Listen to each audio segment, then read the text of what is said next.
Let's say we're interested in finding out what 1/2 plus 1/4 plus 1/8 plus 1/16 plus 1/32 plus 1/64 plus 1 over 128 is equal to.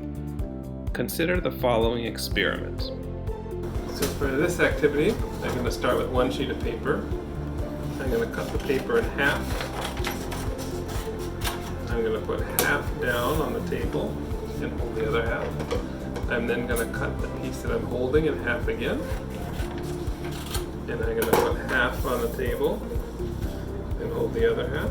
I'm going to cut it in half again and put half down and hold the other half. I'm going to cut it again and put half down and hold the other half. I'm going to cut it again. I'm going to cut it again. And I'll cut one more time. So now there are two ways to think about how much paper is on the table. One is to do a half plus a quarter plus an eighth plus a 16th plus a 32nd plus a 64th plus a 1 over 128th. Or the other way is to do a whole piece of paper minus 1 128th. So instead of adding up those 7 fractions, we can just do 1 minus 1 128th and get 127 128ths. Now let's consider the sum 1/3 plus 1/9 plus 1/27 plus 1/81 plus 1 243rd. For this activity, I'm going to take a full sheet of paper, and this time I'm going to cut it into thirds.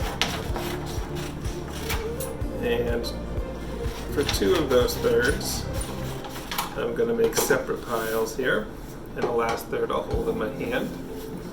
And then from the one in my hand, I'm going to cut it into thirds again.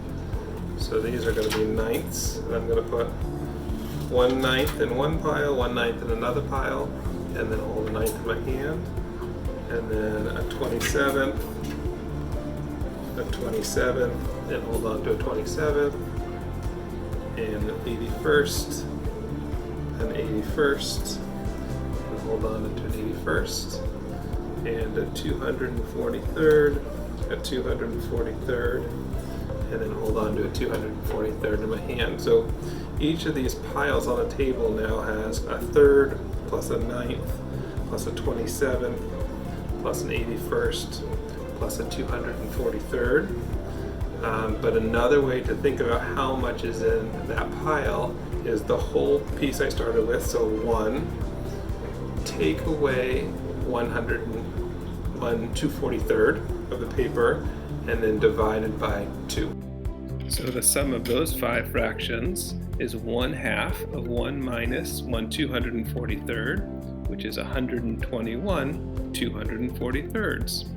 And this would be an especially helpful method if we had a long sum to add up, or maybe we could even use this to think about what would happen as the number of terms got larger and larger, the limit as the number of terms went to infinity.